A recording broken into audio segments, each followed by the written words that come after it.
Hello and welcome to everyone participating and watching today. Thank you for joining us to launch the ITF's Transport Outlook 2021. During this session, we will hear the key takeaways from the Outlook as a whole. And then there are targeted sessions following this one this afternoon that will look more closely at urban and non-urban passenger transport and at freight. Over the course of these sessions, we will hear from chapter authors, ITF modelers, and invited guest speakers.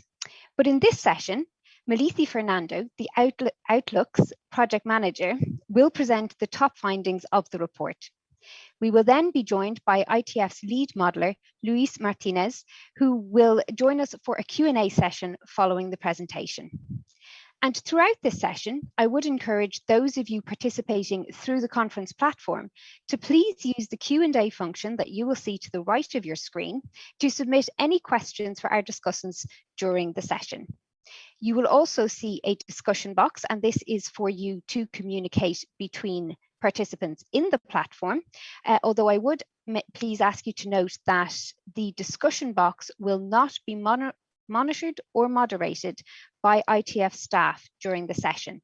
So again, if there is a point that you would like to raise with us for discussion, I would ask you to use the Q&A function. Finally, if you experience any technical difficulties, please use the live support button in the top right-hand corner of your screen to get assistance from the technical team. And with that, I will now ask Jari Kappala, the head of the Quantitative Policy Analysis team, to get proceedings underway. Jari. Thank you, Ola, and good afternoon, everybody from Paris.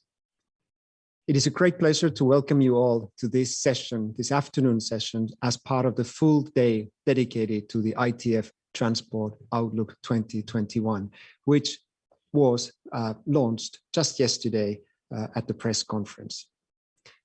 We will have presentations and panel discussions over the day, and today specifically presentations around the key findings from the Outlook. The ITF Transport Outlook presents long-term projections for transport demand and related CO2 emissions under alternative policy scenarios. These scenarios are based on our in-house models, transport models covering all modes of transport, both freight and passenger, at the global level, at the national level, and at the level of even each city in the world. For us at the ITF, Outlook is really a strategic tool. It helps us to analyze how world could change if we choose different policies and different development paths. Today, more than ever, there is need for such analysis. The COVID-19 pandemic has dramatically affected our daily lives and challenge the way we work, travel, and live. At the same time, pandemic has highlighted the critical role the transport sector plays to ensure functioning of our societies. Now recovery has started, but how the pandemic will change the mobility of people and the transport of goods over the longer term is still very much uncertain. This edition of Outlook has a specific focus on the impacts of COVID-19 on transport, also on the longer term, providing some answers to that question. But at the same time, we must not lose sight of our vision for transport's future: economically, socially, and environmentally sustainable transport. As the results show from our Outlook, and which you will see very soon, the current decarbonisation policies are not ambitious enough to meet climate goals set in the Paris Agreement. However, more ambitious decarbonisation policies, together with well-targeted economic stimulus packages, would bring the climate goals of the Paris Agreement within reach faster and with more certainty. So there is an opportunity to really reshape the transport sector by aligning policies to revive the economy, combat climate change, and at the same time strengthen social cohesion of our societies, as illustrated by the new Outlook. The Policy scenarios that we present in this report are designed to explore possible futures based on a number of assumptions. And given the uncertainties and complexities of these assumptions, these scenarios should not be seen as forecasts for the next 30 years.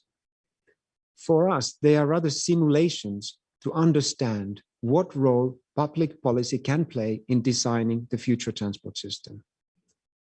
So we at the ITF consider the ITF Transport Outlook as a discussion starter. But at the same time, now more than ever, it is a call for action to reshape mobility in the wake of COVID-19. It is now my great pleasure to give the floor to my colleague Malithi Fernando, who has managed the preparations of this year's Outlook. She will give an overview of the findings of the new edition of the Outlook, but I hope you will also enjoy the rest of the sessions with our Outlook authors and the whole team and invited guests. And also, I wish that you participate actively in the debate through the question and answer function. Thank you very much, and Malithi, over to you.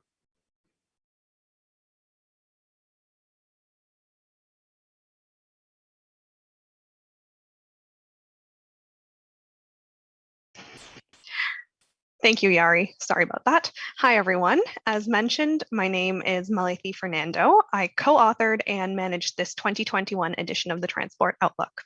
My presentation today is a bird's eye view of the entire transport sector and where it might be headed.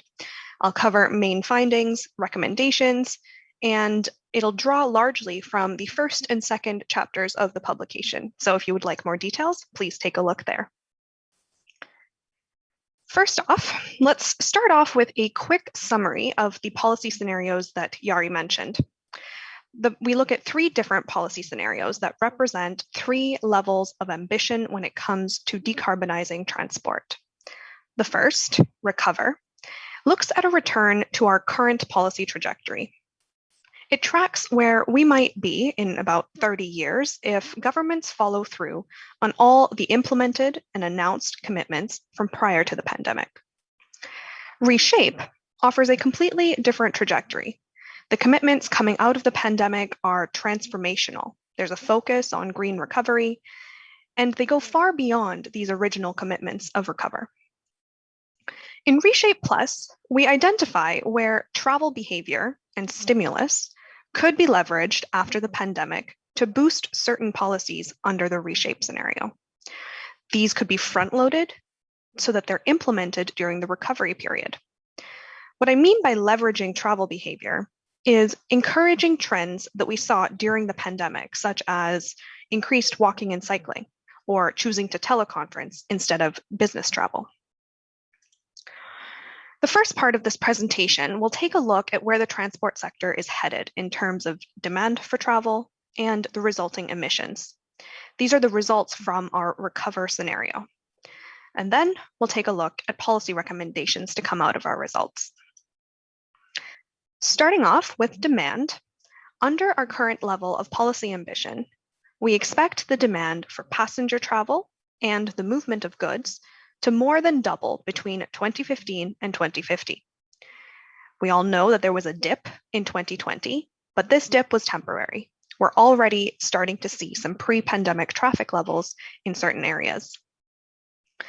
Much of this growth in both passenger and freight transport demand is driven by population growth and increasing prosperity. This is compounded to a certain extent because the regions experiencing the highest levels of population growth are also the regions of rapid economic growth. So what does this mean for greenhouse gas emissions? Well, measured as the equivalent CO2 emissions, we estimate that the transport sector will see a 16% increase in CO2 emissions by 2050. This would overshoot the level needed to have a chance of limiting global warming to 1.5 degrees Celsius by about 3 times. And of course, when we're looking at global warming, the total emissions are what matters. But when it comes to identifying where the responsibility may lie in generating the emissions and now leading the charge to decarbonize the sector, we see a strong correlation between world regions that generate the highest GDP per capita and where individuals emit the most transport emissions. The good news here is that these are also the world regions with the capital and the technological means available to them to take a leading role in reducing emissions. Now, how do we move from this fairly grim picture of where we might be headed, where we are headed, to what is possible with strong commitments and, even more importantly, action? How do you create a transport system that is more sustainable and more equitable? Well, we have 6 insights for policymakers to reshape our transport systems in this very unique time in history. First off, we need to raise ambition to reverse CO2 emission growth. This graph shows very clearly that even if we stick to our current efforts, that dark blue line, it is not enough to hit the CO2 reductions needed by 2030 and 2050, which would be compatible with limiting global warming to 1.5 degrees Celsius.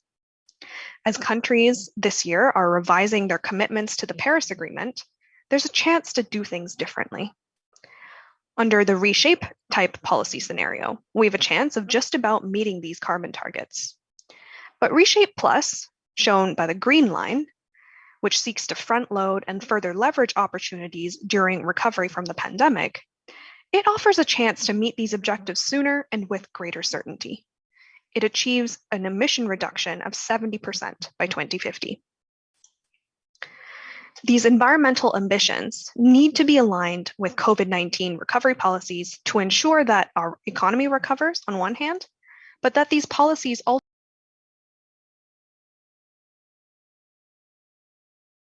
day to day.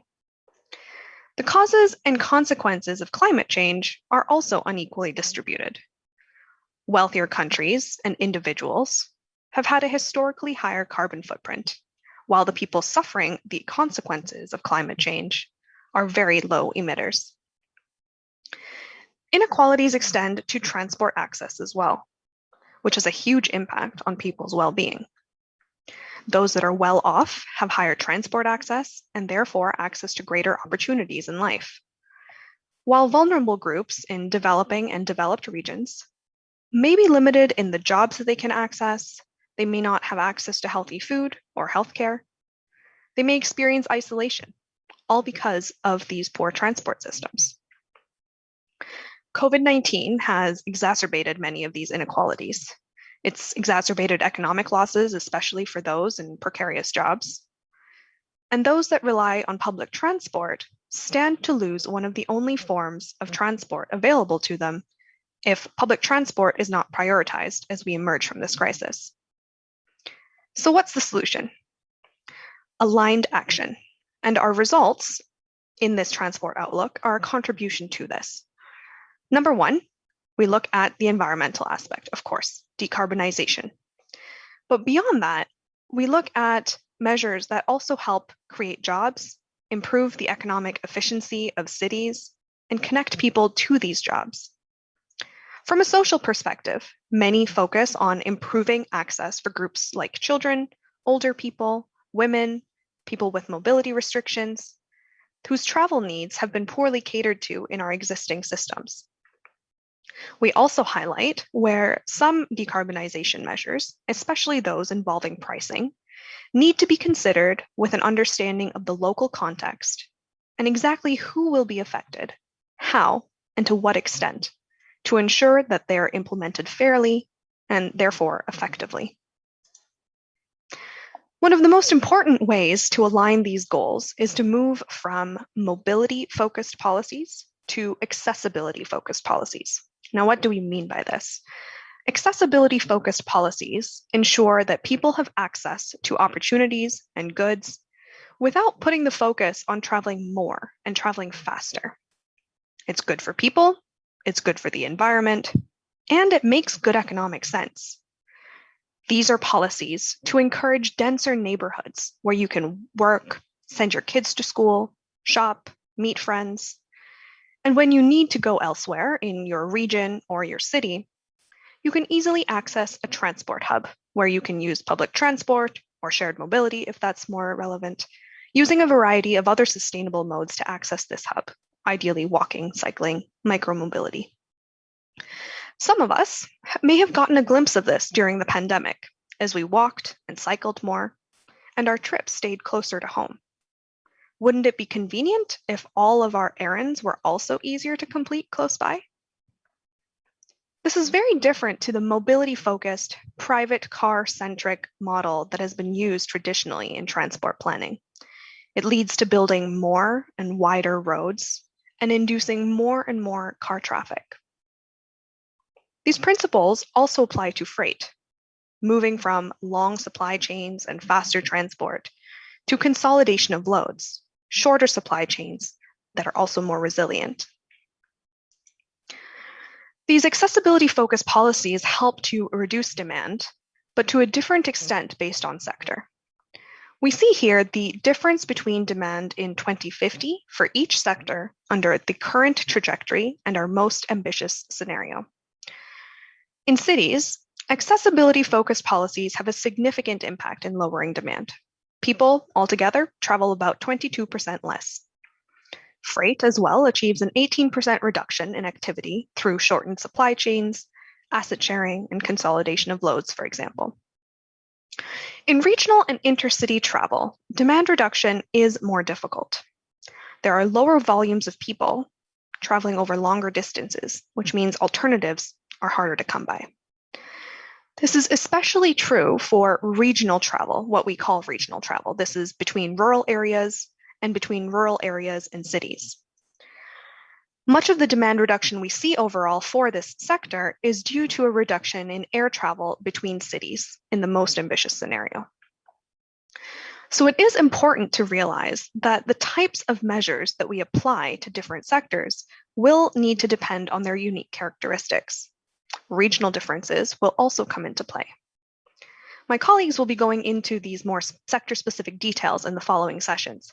But for now, travel outside of cities, where possible, need to be shifted to cleaner modes, such as rail. But globally speaking, the largest benefits in terms of specifically CO2 reduction come from cleaner technology. This applies to all motorized modes, trucks, buses, cars alike. However, we don't yet have the ability to shift completely away from fossil fuel-based technologies. We do need more development to decarbonize the sector. We need to invest in developing new fuels and vehicles that are affordable and available quickly. We need to encourage their adoption by providing financial incentives and investing in public charging infrastructure. It is crucial that we target shared and high-use vehicle fleets, such as delivery vehicles, buses, shared mobility, with these new technologies, so that we can reap the most benefit compared to simply changing private cars. Lastly, improvements don't need to be in vehicles and fuels alone. We can already optimize operations through data sharing and digitalization, so that, for example, by having access to real-time information, we can choose the most efficient routes. This has immense benefits not only for passenger travel, but for freight as well.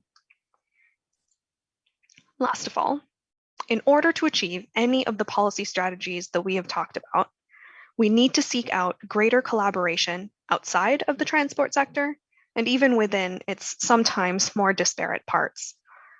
Moving to clean transport means relying on alternative energy sources. So if you have an electric bus fleet, you're not going to be truly zero emission unless the electricity grid is also based on renewable energy. Sectors such as trade and tourism are deeply connected to the transport industry. During the pandemic, we saw very clearly what an important economic role tourism plays. To ensure the long-term sustainability of this industry, sustainable transport will be central. Private and public sector collaboration is becoming increasingly important as new mobility services are introduced primarily from the private sector. We must boost their social and environmental benefits, but keep the social and environmental costs in check, which requires closer relationships with public authorities. And bringing us back to the point on accessibility, land use and transport planning must be integrated to achieve greater access to opportunities without forcing people to travel more. In closing, of the 6 policy takeaways that we have discussed, at the very least, the 4 to walk away with today. Number 1, we need to increase ambition. We are not headed in the right direction with our existing policies. We need to align economic recovery with these decarbonization initiatives and those to create more equitable transport systems. We can achieve this by focusing on improving access to opportunities and not more travel. But beyond that, we will need to rely on further technological development to move away from fossil fuel dependency. The longer we wait to make these changes, the harder and more drastic they will need to be to limit global warming. We are at a very unique time in history.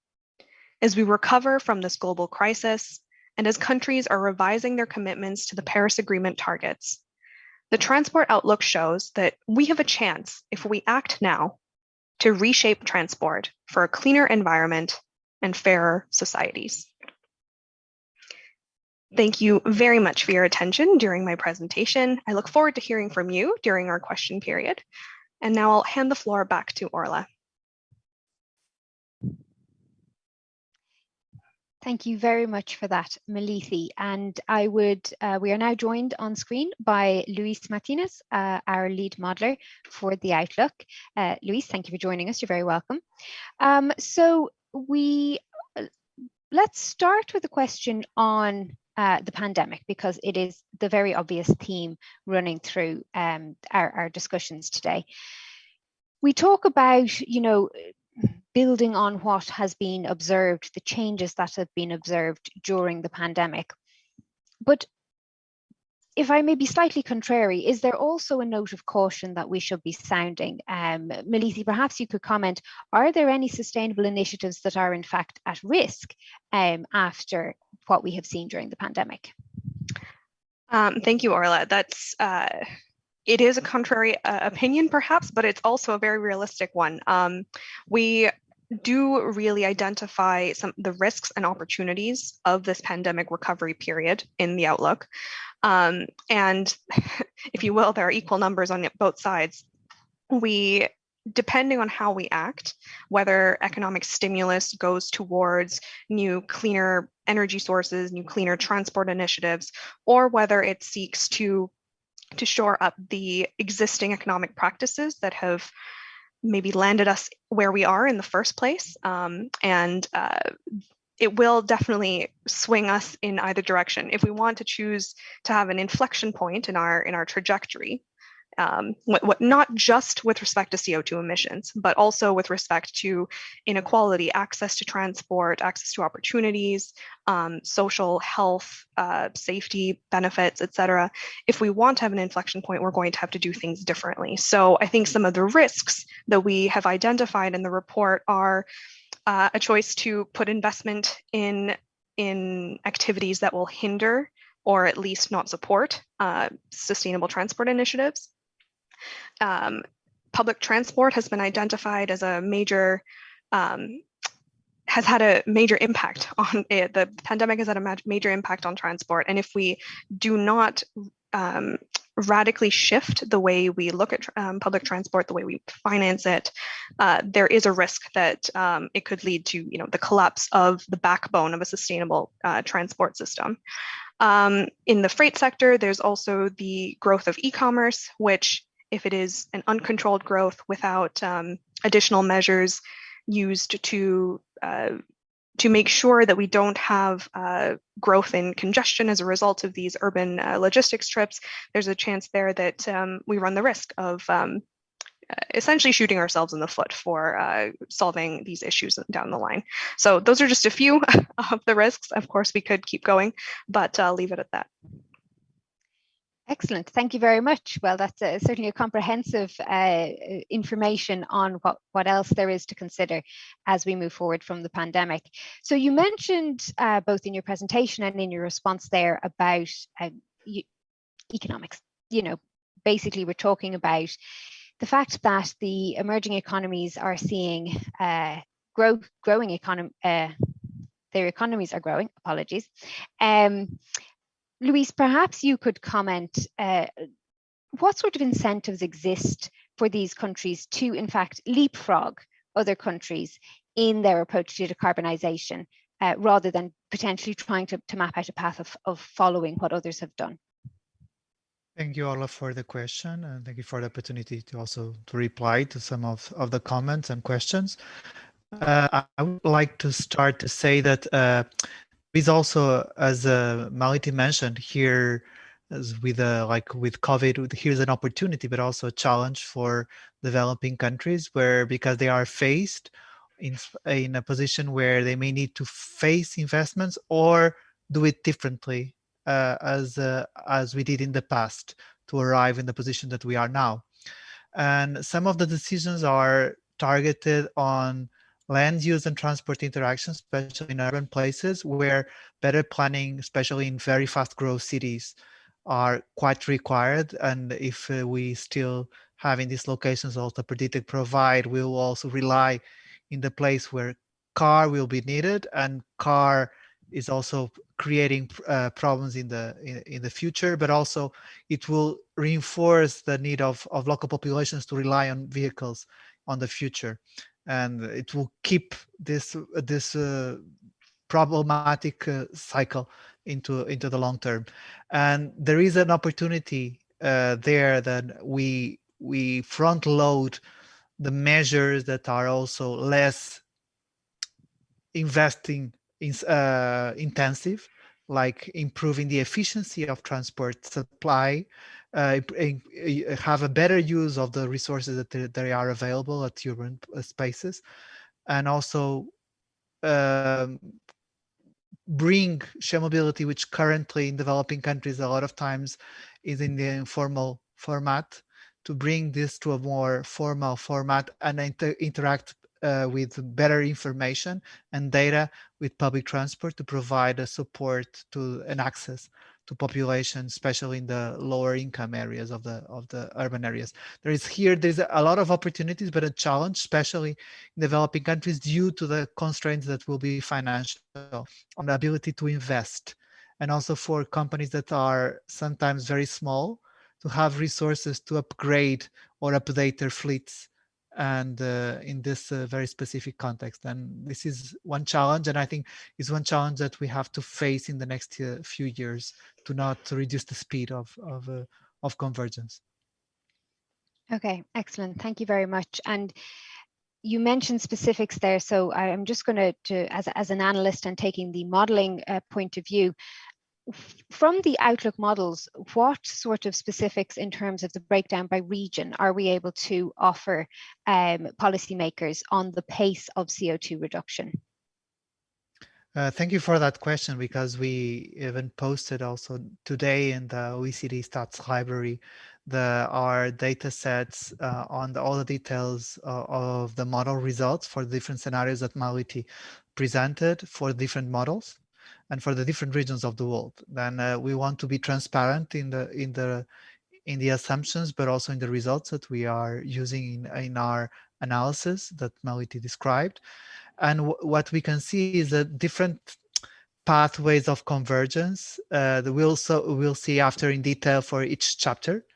But I'll just say in advance that what we start up in a different position, especially in developing countries and developed, where urban areas are already consolidated, and we are already facing a decrease on passenger kilometer intensity per inhabitant, than already transiting into more micromobility or non-motorized transport.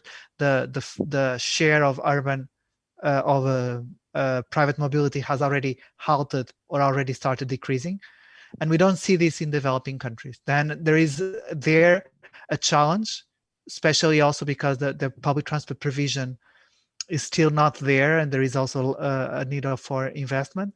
Then to have a way of providing this access, as we decided, then this is the challenge for developing countries, having the public transport with quality enough to allow citizens to not get the same pathway that we did in developing countries in the last 20 years.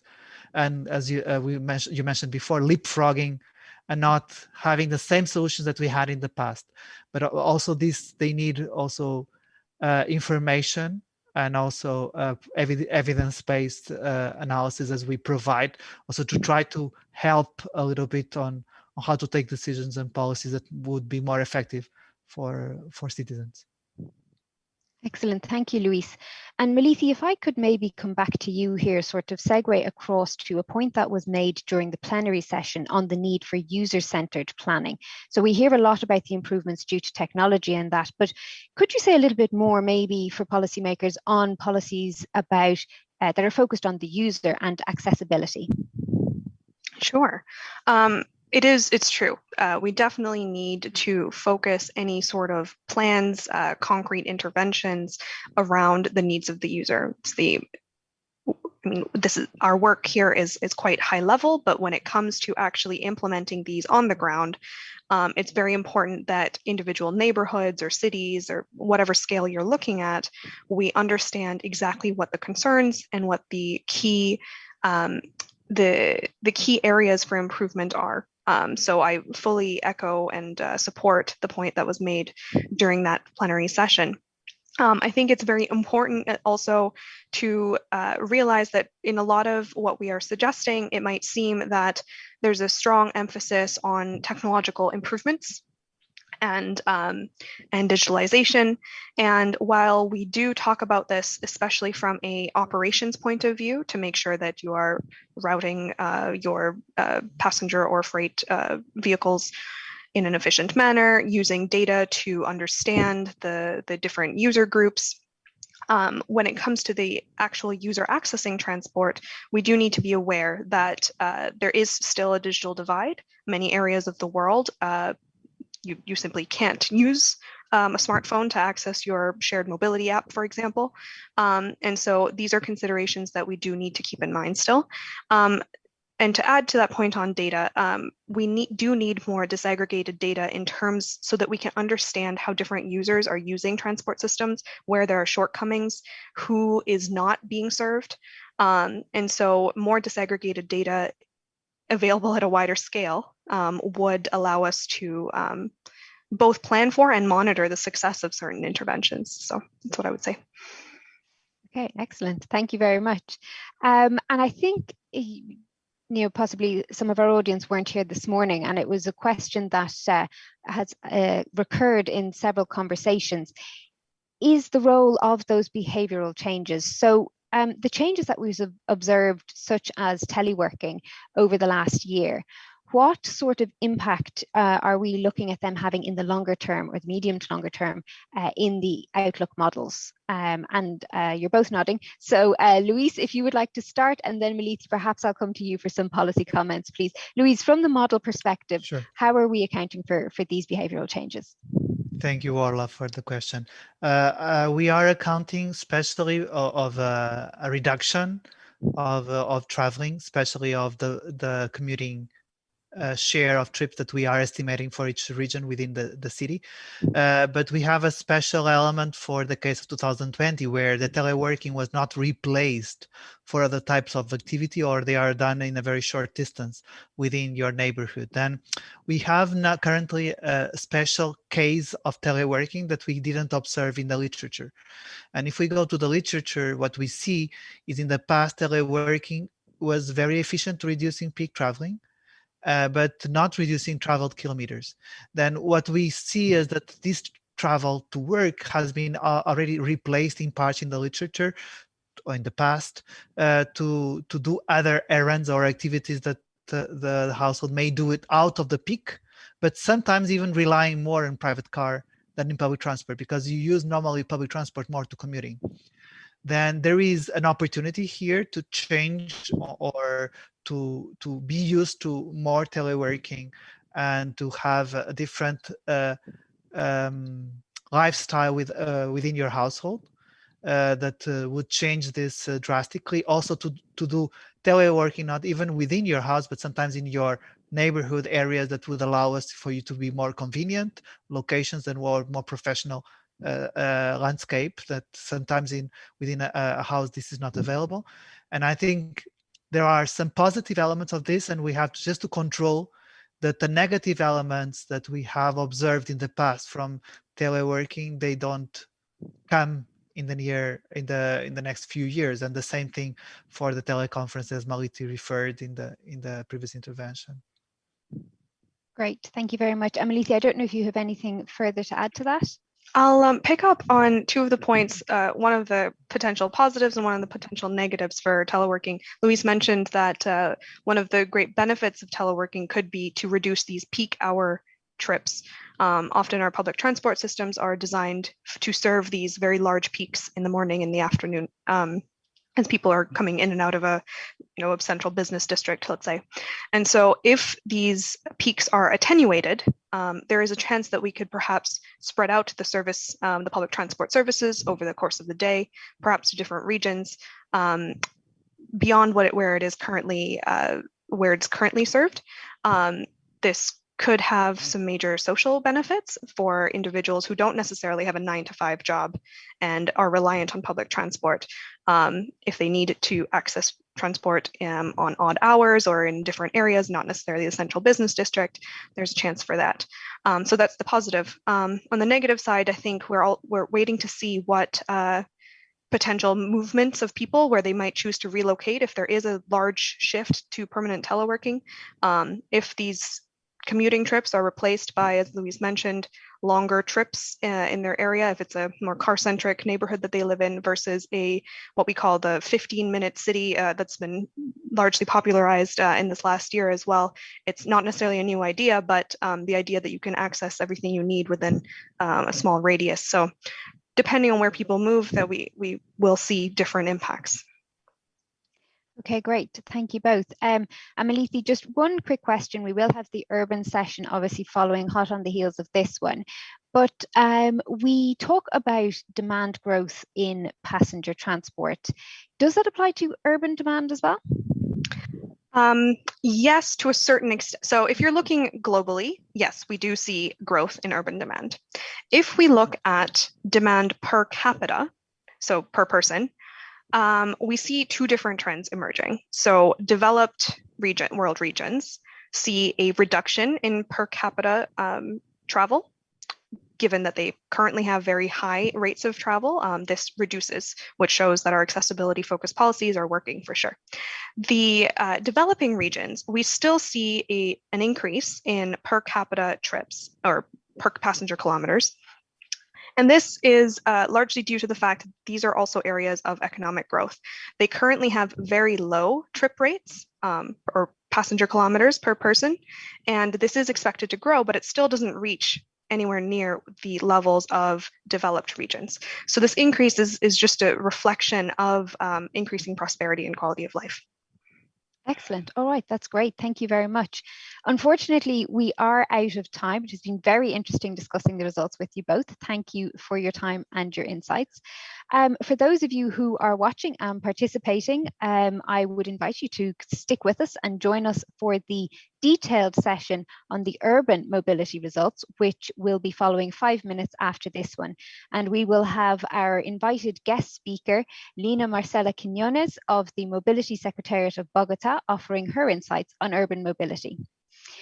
For those of you who are leaving us, I would still invite you to check out the Outlook on the ITF's Outlook webpage. You can also download summaries and results, and there is a link to the OECD statistics database where these results are also available. At the ITF exhibition stand, you can get the executive summary for the Outlook in several languages, which may be of use to you.